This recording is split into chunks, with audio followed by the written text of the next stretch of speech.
வேத புஸ்தகத்திலே புதிய ஏற்பாட்டில் யோவான் எழுதின சுவிசேஷம் 1ஆம் அதிகாரம் அதில் 50ஆம் வசனத்தை நாம் ஒருவர் சத்தமாய் நாம் வாசிக்க போகிறோம். யோவான் சுவிசேஷம் 1ஆம் அதிகாரம் 50ஆம் வசனம் வாசிங்க. இயேசு அவனுக்கு பிரதியுத்தரமாக, அத்திமரத்தின் கீழே உன்னை கண்டேன் என்று நான் உனக்கு சொன்னதினாலேயா விசுவாசிக்கிறாய்? இதிலும் பெரிதானவைகளை காண்பாய் என்றார். போதும். தேவன் இந்த வசனத்தை உங்களுக்கு எனக்கு விசேஷமாய் ஆசீர்வதிப்பாராக. இதிலும் பெரிதானவைகளை காண்பாய். போன வியாழக்கிழமை இதிலிருந்து ஒரு சிறிய முன்னுரையாக சிந்திக்க தேவன் ஆண்டவர் நமக்கு கிருபை செய்தார். இந்த ஜீவ வார்த்தையை யாரோடு அவர் பேசினார்? யாரோடு பேசினார்? நாத்தான்வேல். அருமையான ஒரு சீஷன், ஆண்டுடைய சீஷனாய் மாறுகிற ஒரு நேரம் அது. அந்த நேரத்தில் பார்த்து ஆண்டவர் அவனோடு பேசின திவ்ய வாக்குத்தான் இதிலும் அநேக பேச்சுக்களை, அநேக உரையாடல் அங்கே இருக்கிறது. ஆனால் இன்றைக்கு அந்த இறுதி வார்த்தையிலிருந்து கர்த்தர் உங்களோடும் என்னோடும் அவர் பேசுவாராக. இதிலும் பெரிதானவைகளை காண்பாய். ஆண்டவர் கிறிஸ்து இயேசுவை சீஷனாய் அந்த நாத்தான்வேல் பின்பற்ற ஆரம்பித்த அந்த ஆரம்ப கட்டத்திலே நாத்தான்வேலுக்கு ஆண்டவர் ஷேர் பண்ணின ஒரு விசேஷ, ஒரு விலையேற பெற்ற ஜீவ வாக்குத்தான் இது. ஆண்டினுடைய முதல் ஆராதனைக்கு, ஆண்டினுடைய ஆரம்ப வாரத்திலே ஆண்டவரை தேடி வந்திருக்கிற, தேவ பக்தியோடு ஆண்டவரை சேவிக்கும்படியாய் ஆராதிக்கும்படியாய் வந்திருக்கிற உங்களோடும் என்னோடும் இந்த நாளிலே அவர் பேசுகிற திவ்யமான விசேஷமான வார்த்தை, அதே வார்த்தை எது? இதிலும் பெரிதானவைகளை காண்பாய். உண்மையிலேயே இது ஆண்டுடைய தேவ சத்தம், தேவ வார்த்தை தான். பெரிதானவைகளை, ஆவிக்குரிய வாழ்க்கையினுடைய பெரிதானவைகளை, தேவ ராஜ்யத்தின் பெரிதானவைகளை, தேவ சபையின் பெரிதானவைகளை நாம் என்ன செய்ய போகிறோம்? காணப்போகிறோம். ஆண்டவராகிய கிறிஸ்து இயேசுவுக்கும் அந்த அருமையான நாத்தான்வேலுக்கும் இடையே ஒரு அருமையான உரையாடல் போகிறது. ஒரு அருமையான இந்த சீசன் நாத்தான்வேலுக்கு உள்ளத்திலே நிச்சயமான ஒரு உறுதி, ஒரு நம்பிக்கை இல்லாமல் இருந்தது. என்ன நம்பிக்கை? இந்த ஊரிலிருந்து ஒரு நன்மை உண்டாக கூடுமோ? அது என்ன ஊர்? சத்தமா சொல்லாமே. இந்த நாசரேத்திலிருந்து ஒரு நன்மை உண்டாகி விடுமோ என்று சிந்திக்க காரணம் சூழல். அதுபோலத்தான் அந்த ஊர் இருந்தது இல்லையா? அதுபோலத்தான் அந்த இடம் இருந்தது. அப்பொழுது அந்த 1:45 அங்கே வாசியுங்கள். யோவான் 1:45. பிலிப்பு நாத்தான்வேலை கண்டு, நியாயப்பிரமாணத்திலே மோசேயும் தீர்க்கதரிசிகளும் எழுதி இருக்கிறவரை கண்டோம். அவர் யோசேப்பின் குமாரனும் நாசரேத் தூரானுமாகிய இயேசுவே என்றான். அதற்கு நாத்தான்வேல், நாசரேத்திலிருந்து யாதொரு நன்மை உண்டாக கூடுமோ என்றான். அதற்கு பிலிப்பு வந்து பார் என்றான். உள்ளத்திலே நாத்தான்வேலுக்கு ஒரு உறுதியான உணர்வு இல்லாமல் இருந்தது. இந்த நாசரேத்திலிருந்து ஏதாகிலும் நன்மை உண்டாக முடியுமா என்ற உணர்வுதான் அழுத்தமாயிருந்தது. அப்பொழுது இன்னொருவர் வந்து, இல்லப்பா, மேசியாவை பார்த்தோம் வேதத்தில் இல்லையா? மோசே கூட அதை பற்றி சொல்லியிருக்கிறார் இல்லையா? மோசேயும் தீர்க்கதரிசிகளும் பேசியிருக்கிற அவரை கண்டோம். அப்படி சொன்ன உடனே கொஞ்சம் ஒரு திங்கிங் வருது. ஆனாலும் அந்த ஊர்ல இருந்து என்னப்பா உண்டாக போகுது?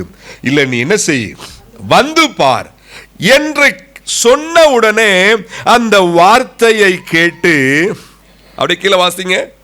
இயேசு நாத்தான் வேலை தம்மிடத்தில் வர கண்டு, போதுங்க, வந்து பார் என்று சொன்ன அந்த வார்த்தைகளை கேட்டு அங்கே வந்து கிறிஸ்துவை பார்த்து சில விசேஷ உரையாடல் அங்கே உண்டான பின்பு அந்த நாத்தான் வேலை நோக்கி வந்த வார்த்தைகள் தான் இதிலும், சத்தமா சொல்லலாம் எல்லாரும், இதிலும் பெரிதானவைகளை, இதிலும் நீ பெரிதானவைகளை காண்பாய், ஒன்றுமே அங்கே இருக்காது என்று தானே நீ எண்ணினாய். இப்பொழுது பார்த்த விஷயம் உனக்கு ஆச்சரியமாயிருக்கும், ஆனால் இதிலும் நீ பெரிதானவைகளை காணப்போகிறாய். இது ஒரு நார்மலான உரையாடல் போலத்தான் இருக்கிறது. ஆனாலும் அதிலிருந்து சில பாடங்களை கர்த்தர் எனக்கும் உங்களுக்கும் அவர் வைத்திருக்கிறார். ஆண்டினுடைய முதல் ஆராதனையிலே ஆரம்ப கட்டத்திலே இருக்கிற உங்களோடும் என்னோடும் ஆண்டவர் பேசுகிற வாக்கு இதிலும், சத்தமா சொல்லுங்க, போன ஆண்டிலே நீ பார்த்ததை விட பெரிதான காரியங்களை நீ பார்க்க போகிறாய் என்கிறார். ஆமென். இத்தனை நாட்கள் நான் என்ன செய்தேன், இத்தனை காலம் அல்லது போன ஆண்டின் இறுதியிலே தேவ சபையாய் நீங்கள் சேர்ந்து அநேக காரியங்களை செய்தீர்களே, நிச்சயமாய் இதிலும் நீங்கள் பெரிதானவைகளை காண போகிறீர்கள் என்ற விதத்திலே ஆண்டவர் பேசுகிறார். பாருங்கள், பெரிதானவைகளை காண்பாய் என்ற வாக்கு நார்மலான, அதாவது அந்த அந்த ஒரு உரையாடலிலே இறுதியாய் வந்த வார்த்தையா இருந்தாலும் யாரிடத்திலிருந்து அது வந்தது? யார்கிட்ட வந்தது? இயேசு கிறிஸ்துவிடத்திலிருந்து, ஆண்டவரிடத்திலிருந்து வந்த ஒவ்வொரு வார்த்தையும் விசேஷமானது. ஆமென். ஆண்டவரிடத்திலிருந்து வந்த ஒரு சிறிய வார்த்தையானாலும் நாம் அதை சாதாரணமாய் விட்டுவிட முடியாது. இதிலும் பெரிதானவைகளை காண்பாய் என்ற வார்த்தை அவனை அப்படியே வாழ்க்கையை மாற்றி போட்டது. சீஷனாய் மாறுவேன் என்று சொல்லி என்ன செய்யவில்லை, அவன் நினைக்கவே இல்லை. சீஷனாய் மாறி போனான். இந்த யோவான் புஸ்தகத்திலே தான் இந்த நாத்தான்வேல் என்று பார்க்கிறோம். மற்ற புஸ்தகங்களிலே மத்தேயு 10ஆம் அதிகாரம் 3வது வாசிக்குமா. பிலிப்பு, பர்திலோமேயு. யாருங்க? பர்திலோமேயு. வேத அறிஞர்கள், வேத மாணவர்கள் இவர்தான் அந்த நாத்தான்வேல் என்று கூறுகிறார்கள். நமக்கு முழுமையான ஹெவியான ஆதாரம் இல்லை, ஆனால் நிச்சயமாய் இவராய்த்தான் இருக்கக்கூடும் என்று கூறுகிறார்கள். அருமையான பெயர். என்ன பெயர்? நாத்தான்வேல். சொல்லுங்க. மத்தேயு, மார்க்கு, லூக்கா, இந்த 3 புத்தகங்களிலே இந்த நாத்தான்வேலுக்கு என்ன பெயர்? பர்தலோமேயு. யோவானிலே நாத்தான்வேல்.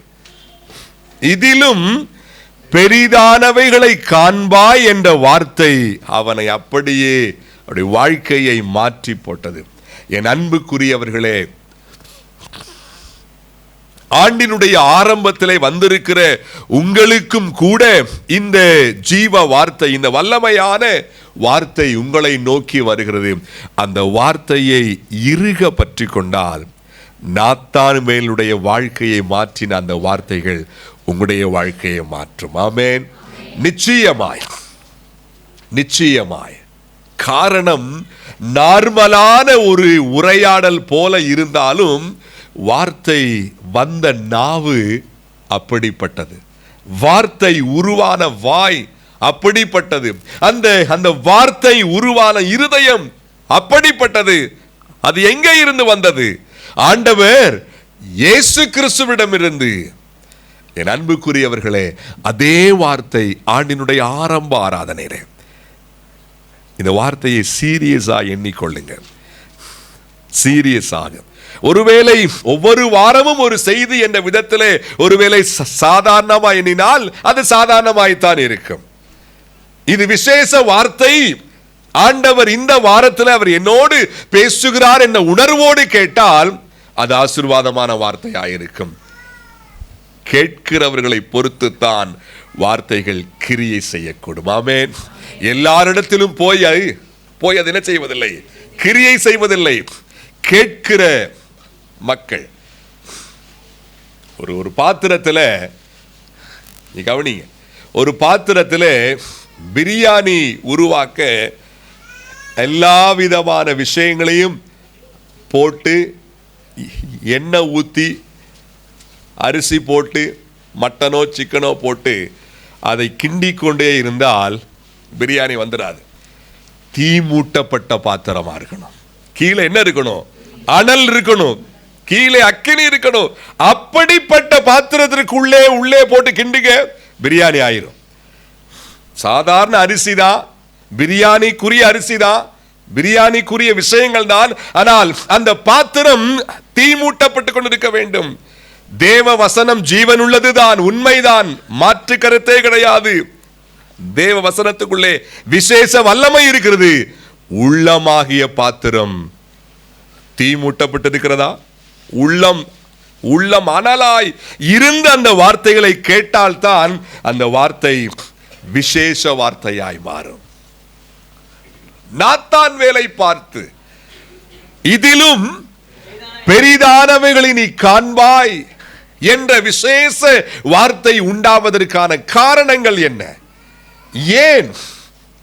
ஏன் அந்த மனிதனை பார்த்து ஆண்டவர் இப்படிப்பட்ட வார்த்தையை அவர் சொன்னார்? ஒரு சில விஷயங்களை வேகமாய் நாம் பார்த்து முடிக்க போகிறோம். நமக்கு நேரம் கிடையாது, நமக்கு வேதாகம தேர்வு வேற இருக்கிறது. அந்த யோவான் புஸ்தகத்திலே 1:48 வாசிங்க. அதற்கு நாத்தான்வேல் நீர் என்னை எப்படி அறிவீர் என்றான். இயேசு அவனை நோக்கி, பிலிப்பு உன்னை அழைக்கிறதற்கு முன்னே நீ அத்திமரத்தின் கீழ் இருக்கும் போது உன்னை கண்டேன் என்றார். இப்படிப்பட்ட விலையேறப்பட்ட வார்த்தை, இதிலும் நீ பெரிதானவைகளை காண்பாய் என்ற ஜீவ வார்த்தை ஆண்டவராகிய கர்த்தர் பேச காரணம் என்ன? அவனை ஏற்கனவே முன்குறித்து விட்டார். ஆமென், ஹல்லேலூயா. ஏற்கனவே அவனை முன்குறித்து முன் அழைத்து விட்டார். அவனாக கர்த்தரை தேடி வரும் முன்னதாகவே, பிலிப்பு சென்று அவனை பார்க்கும் முன்னதாகவே, பிலிப்பு சென்று வா, மோசேயும் தீர்க்கதரிசியும் கூறினவர் இங்கே வந்திருக்கிறார், ஆண்டவராய் இயேசு கிறிஸ்து தான், வா என்று சொல்லி அழைக்கும் முன்னதாகவே அவருடைய அழைப்பு போயிருந்தது. ஆமென். அவருடைய முன்குறித்தல், அவருடைய முன் அறிதல் நாத்தான்வேல் மேல் இருந்தது. என் அன்புக்குரியவர்களே, ஆண்டவர் இந்த வார்த்தைகளை, இதிலும் நீ பெரிதானவைகளை காண்பாய் என்ற ஜீவ வார்த்தைகளை உங்களோடு அவர் பேச காரணம் என்ன? நாம் உத்தமர்கள், உண்மையுள்ளவர்கள், எந்த பாவமும் செய்யாதவர்கள் என்று அல்ல, நம்மை முன்குறித்திருக்கிறபடினாலே. ஆமென், ஹல்லேலூயா. முன்னறிந்து ஏற்கனவே உங்களையும் என்னையும் அவன் முன்குறித்து இருந்தபடினாலே தான் இன்றைக்கு இந்த வார்த்தை உங்களை நோக்கி வருகிறது. நாம் இடையே வந்தவர்கள் அல்ல. ஆமென். நாம் யாரு கிடையாதுங்க? சொல்லுங்க. ஆலயத்துக்குள்ளே அல்ல, அப்படி சொல்லல, அல்லது வேறு கூட்டங்களை சொல்லல, கிறிஸ்துவுக்குள்ளே இடையே அல்ல, உலக தோற்றத்திற்கு முன்னமே நம்மை முன்குறித்தவர். ஆமென். இந்த ஆத்துமா எனக்கு வேண்டும், இந்த ஆத்துமா, இந்த சகோதரன், இந்த சகோதரி, இந்த பிள்ளை, இந்த பையன், அவர் எனக்கு வேண்டும் என்று கர்த்தர் முன் அறிந்து உங்களையும் என்னையும் உலக தோற்றத்திற்கு முன்னமே அழைத்து பிரித்தெடுத்து ஏற்ற நேரத்திலே அவர் அண்டை வந்து சேரும்படியாய் கிருபை செய்தவர். ஆமென். யாருமே பிறந்த உடனே பிறந்த நிமிஷத்திலிருந்து கிறிஸ்தவனாய் இருப்பதில்லை. இருக்கிறாங்களா? பிறந்ததிலிருந்து அல்ல. உலகத்தில் யாருமே பிறந்ததிலிருந்து கிறிஸ்தவனோ இந்துவோ இஸ்லாமியனோ யாரும் கிடையாது. பிறக்கும் பொழுது அவன் யாராய் பிறக்கிறான்? மனிதனாய். வேத புஸ்தகம் தெளிவாய் சொல்லுகிறது, இந்த மனித வர்க்கம் அவர் படைத்தது. ஆமென். இந்த வேதம் சொல்லுகிற தேவன், ஆமென், இந்த பைபிள் என்ற வேதம் கூறுகிற அந்த தேவன் உண்டாக்கினதுதான் இந்த வானங்கள், பூமி, உலக மனிதர்கள். தேவ சாயலிலே உண்டாக்கப்பட்டாலும் பிசாசுடைய சூழ்ச்சியாலே இடையே பிசாசின் வஞ்சக வலைக்கு இழுக்கப்பட்டு அவனோடு இருந்தவர்களை, இதெல்லாம் அவருக்கு முன்னாடியே சொல்லுங்க, அவனுக்கு இதெல்லாம் அவருக்கு முன்னாடியே. ஆனால் ஏற்ற நேரம் என்று ஒன்று இருக்கிறது இல்லையா? அவர் முன்னமே அறிந்து முன்குறித்து விட்டார். தூரம் போனாலும் இந்த ஆத்துமா வேண்டும் எனக்கு, தூரமா இருந்தாலும் இந்த குடும்பம் வேண்டும், தூரமா இருந்தாலும் இந்த சகோதரன் இந்த சகோதரி, ஐ நீட் them. ஏற்ற நேரத்திலே அவர்கள் உள்ளே வந்தால் போதும் என்ற நினைப்பு, என்ற உணர்வு, என்ற அன்பு. ஏற்ற நேரத்திலே நாம் யாருமே இடையே நாமாக அல்ல. ரோமர் புஸ்தகம் 8ஆம் அதிகாரம் 29-30 வாசிங்க. தம்முடைய குமாரன் அநேக சகோதரருக்குள்ளே முதற் பேரானவராய் இருக்கும் பொருட்டு தேவன் எவர்களை முன்னறிந்தாரோ அவர்களை தமது குமாரனுடைய சாயலுக்கு ஒப்பாய் இருப்பதற்கு முன்குறித்திருக்கிறார். அடுத்து வாசிங்க. அப்படியே எவர்களை முன்குறித்தாரோ அவர்களை அழைத்தும் இருக்கிறார், எவர்களை அழைத்தாரோ அவர்களை நீதிமான்களாக்கியும் இருக்கிறார், எவர்களை நீதிமான்கள் ஆக்கினாரோ அவர்களை மகிமைப்படுத்தியும் இருக்கிறார். முன்குறித்து அழைத்தபடினாலே தான் நாம் உள்ளே வந்திருக்கிறோம். ஆமாவா இல்லையா? நாமாக இயேசுவை குறித்து கேள்விப்பட்டு நான் எனக்கு தேவன் தேவை என்று அல்ல, அவர் அழைத்தபடினால். ஆமென். அவர் அழைத்திருக்கிறார். ஹல்லேலூயா. அவன் முன்குறித்தபடினாலே அன்றைக்கு அந்த நாத்தான் வேலை பார்த்து ஒரு சின்ன ஒரு பாயிண்ட சொல்றாரு. எப்பா, நான் முன்னாடியே உன்னை பார்த்துட்டேன்ப்பா, பிலிப்பு மூலமா நீ வர்றதுக்கு முன்னாடியே உன்னை நான் பார்த்தாச்சு. ஆகவே இதிலும் நீ இல்ல சத்தமா, உங்களை நோக்கி என்னை நோக்கி இந்த வார்த்தை ஏன் வருகிறது? நாமும் அழைக்கப்பட்டவர்கள். ஆமென். நாமும் முன்குறிக்கப்பட்டவர்கள். நாமாக வரவில்லை. நாமாக ஏதோ ஒரு கூடுகை என்று அல்ல. இது தேவனால் அழைக்கப்பட்ட கூட்டம். ஆமென். தேவனால் முன்குறிக்கப்பட்ட கூட்டம், தேவன் முன்னறிந்த கூட்டம். பாருங்கள், எபனேசர் ஊழியங்கள் என்று இந்திய அரசாங்கத்திலே நாம் என்ன செய்திருக்கிறோம்? பதிவு செய்திருக்கிறோம். இந்திய அரசாங்கத்துடைய அனுமதியோடு நாம் இதை இந்த கூடுகை அல்லது இந்த ஊழியம் நடக்கிறது. ஆனால் இந்த பதிவெல்லாம் ஒரு சாதாரணம் தான். பரலோக அரசாங்கம் இதை என்ன செய்திருக்கிறது? பதிவு செய்திருக்கிறது. ஆமென். ஹல்லேலூயா. ஒருவேளை இந்த அரசாங்கம் முன்குறித்ததோ, முன் அழைத்ததோ, முன்னறிந்ததோ அதெல்லாம் தெரியாது. ஏன்னா இந்தியாவில் இருக்கிறோம், பூமிக்குரிய பிரகாரமாய் இந்தியாவில் இருக்கிறபடினாலே இந்திய அரசின் அந்த அனுமதியோடு இந்த கிறிஸ்தவ ஊழியத்தை நாம் செய்ய வேண்டும். ஆகவே நாம் சென்று அதை பதிந்தோம். அவர்களும் அதை அங்கீகரித்து செய்கிறார்கள். ஆகவே ஊழிய காரியங்களிலே நாம் இந்திய அரசாங்கத்துக்கு சில காரியங்களிலே நாம் உத்தரவாதிகளாய் இருக்கிறோம். அதைவிட அதிகமாய் பரலோக அரசாங்கத்திற்கு, பரலோக அரசாங்கம் இதை பதிவு செய்திருக்கிறது. ஆமென். ஹல்லேலூயா. உலக தோற்றத்திற்கு முன்னே நாம் சென்று பதியலங்க, அவர் என்ன செய்து விட்டார்? பதிவு செய்து விட்டார். உலக தோற்றத்திற்கு உள்ளே மீண்டும் அந்த ரோமர் 8ஆம் அதிகாரம் 29 இருந்து வாசிங்க. 28 கிடையாது, 29 இருந்து வாசிங்க வேமா. தம்முடைய குமாரன் அநேக சகோதரருக்குள்ளே முதற் பேரானவராய் இருக்கும் பொருட்டு தேவன் எவர்களை முன்னறிந்தாரோ அவர்களை தமது குமாரன் தேவன் எவர்களை முன்னறிந்தாரோ அவர்களை தமது குமாரனுடைய சாயலுக்கு ஒப்பா இருப்பதற்கு முன்குறித்திருக்கிறார். போதுங்க, நமக்கு நேரம் இல்லை. என் அன்புக்குரியவர்களே, அவரால் அழைக்கப்பட்டவர்களுக்கு, அவரால் முன்குறிக்கப்பட்டவர்களுக்கு, அவரால் முன் அறியப்பட்டவர்களுக்கு பெரிதானவைகளை காணும் வாழ்வு உண்டு. ஆமென், ஹல்லேலூயா. இந்த வருடத்தில் அந்த உணர்வோடு ஆண்டு முழுவதும் இருந்து பாருங்கள். நான் இயேசுவால் அழைக்கப்பட்டவன், நான் இயேசுவால் முன்குறிக்கப்பட்டவன், நான் ஆண்டவரால் முன் அறியப்பட்டவன், என்னை பற்றி A to Z அவருக்கு தெரியும் என்ற உணர்வு இருந்து கொண்டே இருந்தால் அவரோடு ஒரு நெருங்கின உறவுக்குள்ளே இருந்து கொண்டே இருப்போம் என்பதற்கு அதுவே சான்று. அந்த உணர்வோடு வேலைக்கு, வீட்டிலே, வெளியே, எந்த இடத்துக்கும் அந்த உணர்வோடு நாம் சென்றால் நாம் அவரோடு கொஞ்சம் லிங்காக இருந்துகிட்டே இருக்கோம். பெரிதானவைகளை காணும் வாய்ப்பு. ஆமென், ஹல்லேலூயா.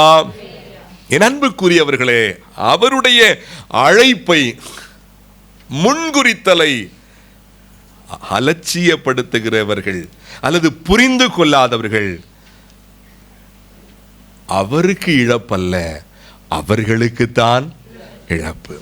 என்னை கர்த்தன் முன்குறித்திருக்கிறார், என்னை அவர் முன் அறிந்திருக்கிறார் என்ற உணர்வு இல்லாமல் தேவனை தேடாது இருக்கும் பொழுது அல்லது ஆண்டவரை விட்டு பின்தங்கி இருக்கும் பொழுது இழப்பு ஆண்டவருக்கு அல்ல, யாருக்குங்க? அந்த மக்களுக்கு. அது நாடோ நீங்களோ. என் அன்புக்குரியவர்களே, அவருடைய அழைப்பை உணர்வோம். முன்குறிக்கப்பட்ட கூட்டம் இது. அப்படியே சும்மா வந்து போற கூட்டம் அல்ல. இஷ்டப்பட்டா போவோம், இஷ்டப்படலாம் இருப்போம் என்ற அந்த கூட்டம் அல்ல. இஷ்டப்பட்டா ஆண்டவருக்காக வாழ்வோம், இல்லாட்டினா வேண்டாம், அப்படி அல்ல. இது தேவனால் அழைக்கப்பட்ட கூட்டம். ஆமென், ஹல்லேலூயா. தேவன் முன்குறித்த கூடுகை, தேவன் முன் அறிந்த தேவ சபை. கர்த்தருக்கு மகிமை உண்டாவதாக. இப்படிப்பட்ட உணர்வு இருந்தால் இதிலும் பெரிதானவைகள். ஆமென். கர்த்தருடைய வாழ்க்கையிலே இதுவரை செய்தவைகளை விட பெரிய காரியங்களை நாம் காண்போம். கர்த்தர் அப்படிப்பட்டவர். இரண்டாவதாக அந்த நாத்தான்வேலுக்கு இந்த வாக்கு உண்டாக காரணம் யோவான் 1:47 வாசிங்க. இயேசு நாத்தான்வேலை தம்மிடத்தில் வர கண்டு அவனை குறித்து இதோ கபடற்ற உத்தம இஸ்ரவேலன் என்றார். அங்கே 3 வார்த்தைகள். என்னது? ஒன்னு என்னது? சத்தமா சொல்லுங்க. கபடற்ற. என்ன அற்ற? எல்லாரும் சொல்லலாமா? கபடு இல்லாத வாழ்க்கை. What do you mean by that word? என்ன அர்த்தம்? வஞ்சகமற்ற, வஞ்சகம் இல்லாத அல்லது எந்த முரண்பாடும் இல்லாத மனம். எந்த முரண்பாடு, விரோதத்தன்மை. இன்னும் தெளிவா சொல்லணும்னா இன்னோசென்ட்டான ஒரு குணம். எப்படி குணங்க? இன்னோசென்ட்டான, அல்லது இன்னும் கொஞ்சம் நம்ம புரியுற விதத்துல, பா அந்த அந்த அந்த அண்ணே, அந்த அக்கா ரொம்ப வெள்ளந்தியானவங்கப்பா. எப்படி சொல்லுவாங்க? என்ன அர்த்தம் அப்படின்னா? ரொம்ப இன்னோசென்ட், ரொம்ப. நாத்தான்வேல் அப்படிப்பட்ட ஆளா? யாருங்க சொல்லுங்க? இப்படிப்பட்டவர்களை நோக்கித்தான் நீ பெரிதானவளை காண்பாய் என்று வார்த்தை வரும். மீண்டும் வாசிங்க இந்த வசனத்தை. இயேசு நாத்தான்வேல் தம்மிடத்தில் வர கண்டு அவனை குறித்து இதோ கபடற்ற கூடி இருந்தவர்களை பார்த்து சொல்லார். இதோ பாருங்க, இந்த இதோ எவ்வளவு சாட்சியா இருந்திருப்பான். ஆமாவா இல்லையா? வெள்ளந்தியான மனம், ஒளிவு மறைவு இல்லாத பேச்சு. என்னங்க ஒளிவு மறைவு? கீழே வாசிங்க அதற்கு நாத்தான்வேல், நீர் என்னை எப்படி அறிவீர் என்றான். இயேசு அவனை நோக்கி, பிலிப்பு உன்னை அழைக்கிறதற்கு முன்னே நீ அத்திமரத்தின் கீழ் இருக்கும் போது உன்னை கண்டேன் என்றார்.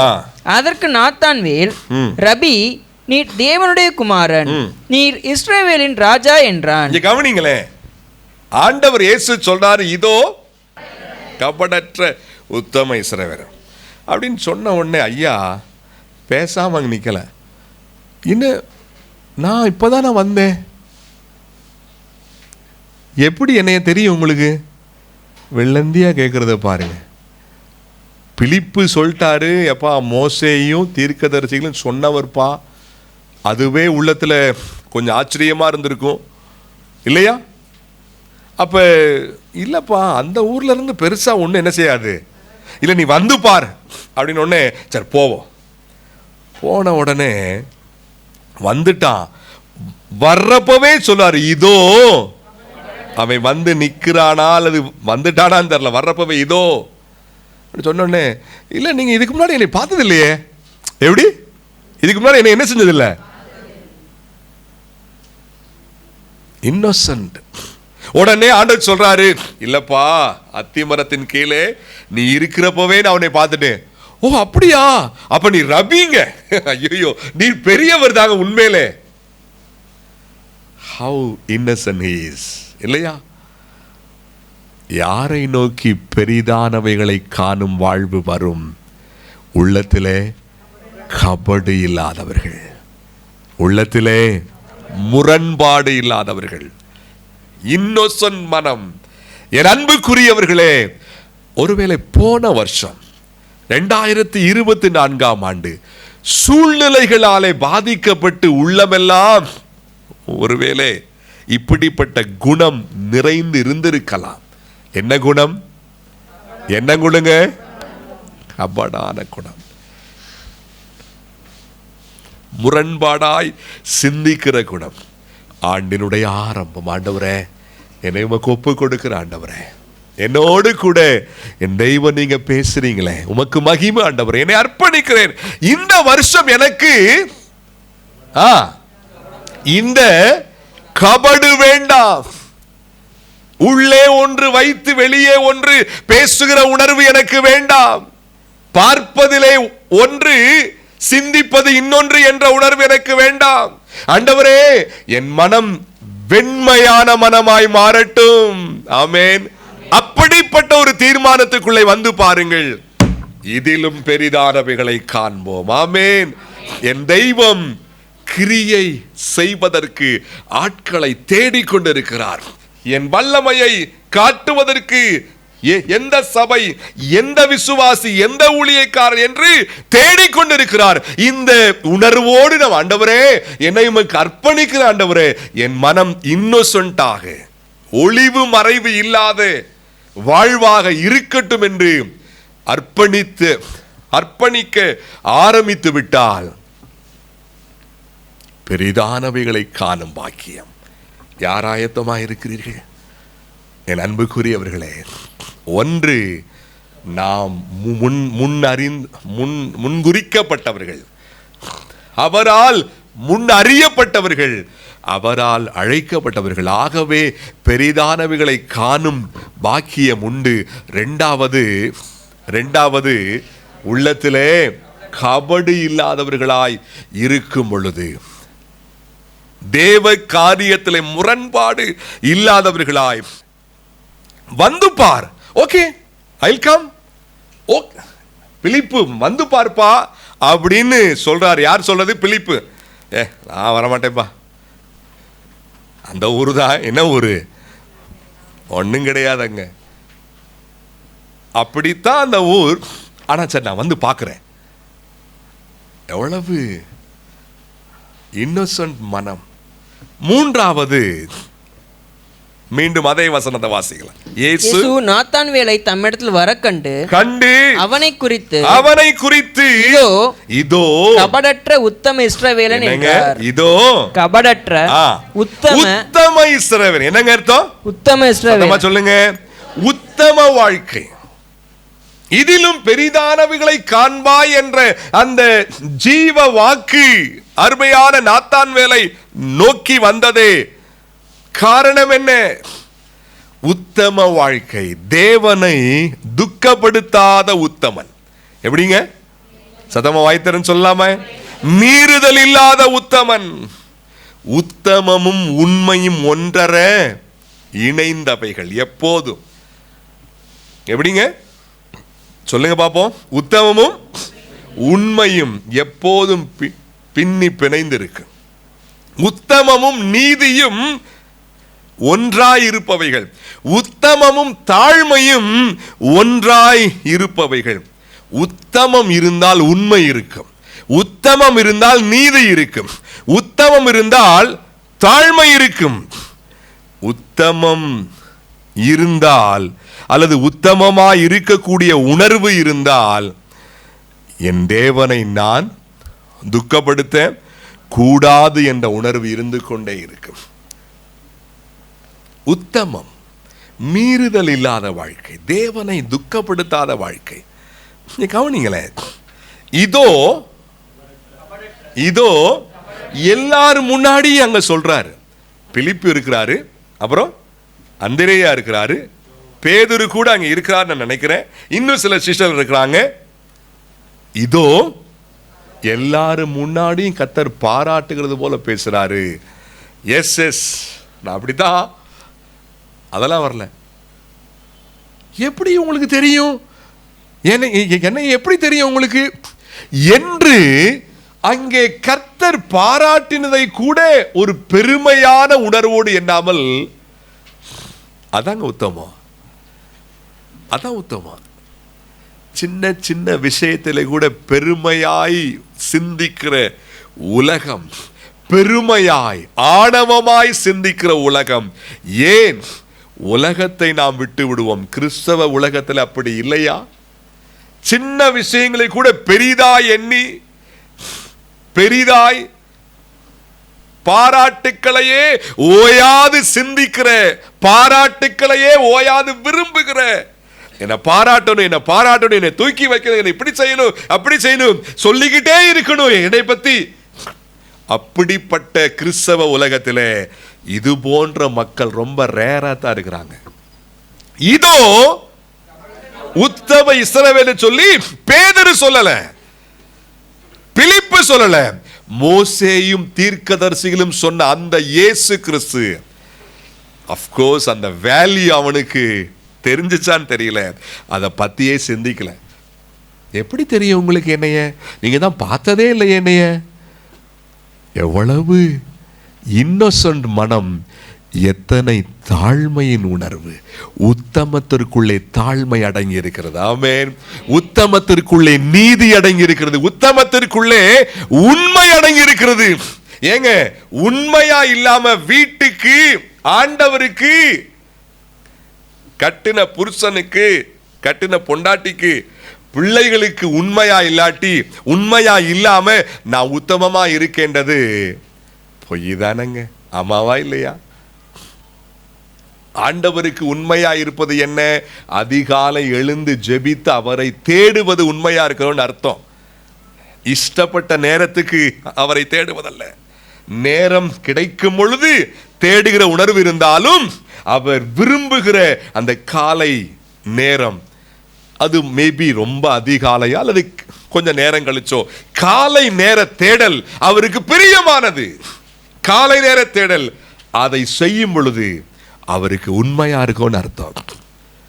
தேவன் விரும்புகிற ஆத்தும ஆதாய ஊழியத்திலே ஈடுபடும் பொழுது நாம் ஆண்டவருக்கு உண்மையா இருக்கும்னு அர்த்தம்.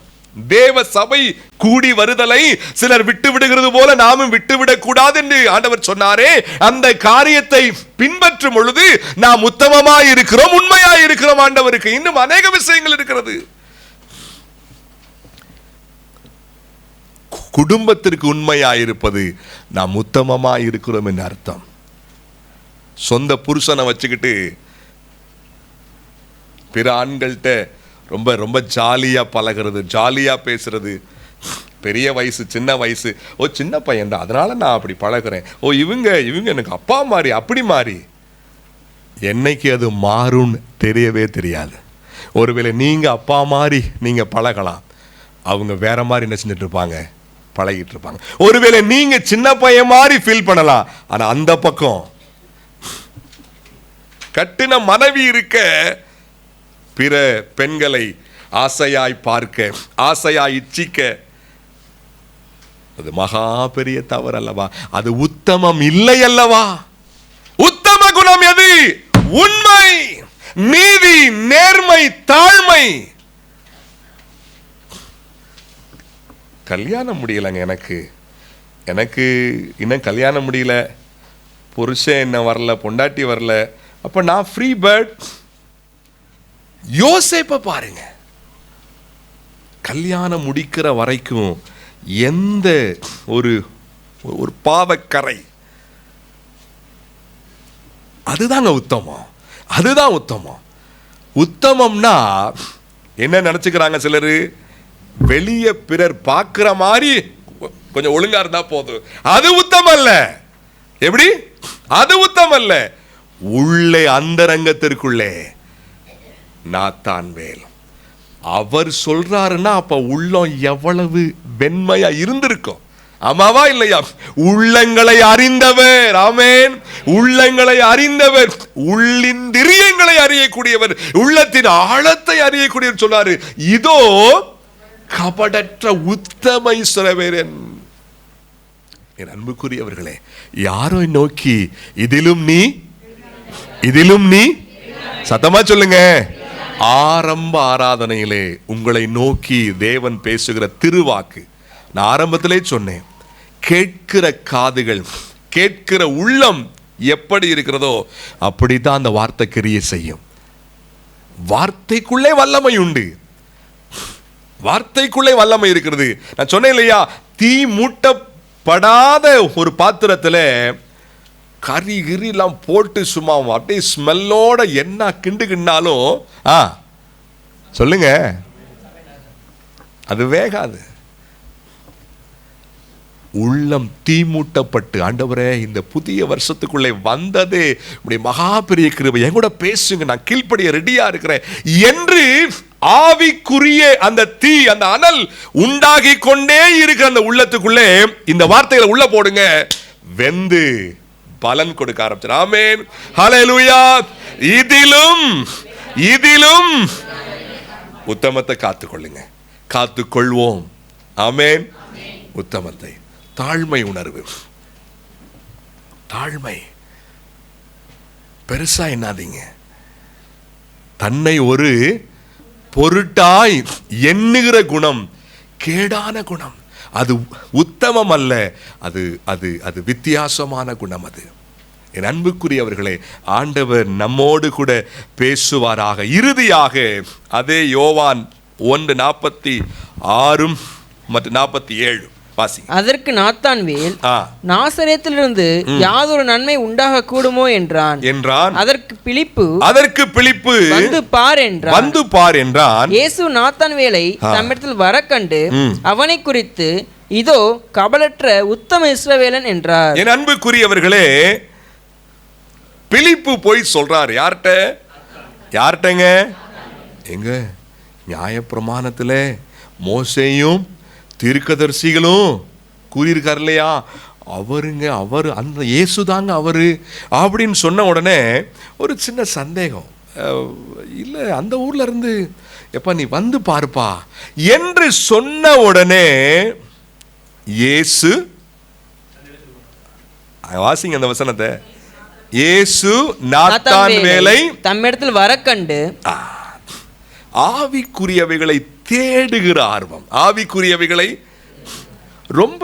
நீ கவனிங்க, வாங்க நாத்தான்வேல் ப்ளீஸ் வாங்க கொஞ்சம் அப்படிலாம் சொல்லல, வந்து பார்ப்பா. எப்படி? இந்த வார்த்தை முன்னாடியே வருது. ஆண்டவர் சொல்றாரு வந்து பாருங்கள் சொன்னாரா இல்லையா? இங்கே வந்து பார். எப்பா அந்த ஊர்ல இருந்து ஒண்ணு வரலையே, நீ வந்து பார்ப்பா. உடனே வர ஆரம்பிச்சிட்டான். ஆவிக்குரிய தேடல், ஆவிக்குரியவைகளை தேடல், ஆவிக்குரியவைகளை வாஞ்சிக்கிற ஆவிக்குரியவன். ஆமென், ஹல்லேலூயா. ஆவிக்குரியவைகளுக்காக கூப்பிட்ட உடனே வந்தவன் சிறிது சந்தேகம் இருந்துச்சு. என்னங்க? சிறிது சந்தேகம் இருந்துச்சு, சிறிது சூழ்நிலை சார்ந்த சிந்தனை இருந்துச்சு. ஆனாலும் அவருடைய மனம் தேடி வர ஆயத்தமானது, உடனடி ஆயத்தம். ஆமேன். ஆண்டினுடைய ஆரம்பத்திலே வந்திருக்கிறோம் என் அன்பு தேவ பிள்ளைகளே. போன ஆண்டை விட இந்த வருஷம் ஆவிக்குரிய தேடல் அதிகமாக இருக்கட்டும். அவங்களுக்கு தான் இதிலும் பெரிதானவைகளை காண்பாய் என்ற வாக்கு உரிமை சொத்தாய் உண்மை வாக்காய் மாறும். ஆவிக்குரிய தேடல். புத்தாண்டு அன்றைக்கு ஆண்டவர் பேசினார் அல்லவா? மீண்டும் சொல்லுங்க அந்த வசனத்தை. கர்த்தரை ஆண்டவரை தேட முடிகிற காலத்தில் என்ன செஞ்சிடணும்? தேடிடணும். ஆண்டவர் அருகே இருக்கிற காலம், அவர் சமீபமாய் இருக்கையில் அவர் அருகே இருக்கிறார். இந்த காலத்தில் ஒரு இருண்ட காலம் உண்டாக போகிறது. ஒரு இருண்ட காலத்தை நோக்கிதான் இந்த உலகம் போய்கொண்டிருக்கிறது. அந்த இருண்ட காலம் ஆரம்பிக்கும் முன்னதாக அந்த வெளிச்சத்தின் இடத்திற்கு நம்ம மேலே போயிடுவோம். அதற்குள்ளாக எவ்வளவு ஆர்வம் காட்ட முடியுமோ, எவ்வளவு வாஞ்ச காட்ட முடியுமோ, எவ்வளவு தீவிரப்பட முடியுமோ படனுங்க. ஆவிக்குரியவைகளை தேடுகிற உணர்வு. ஒருவேளை அந்த உணர்வோடு நீங்கள் இன்றைக்கு ஒரு புதிய தீர்மானத்தோடு வாழ ஆரம்பித்தால் இதிலும் நீங்க கேட்கவே வேணாம், பெரிதானவைகளை காண வைப்பார் அவர். ஆமென்.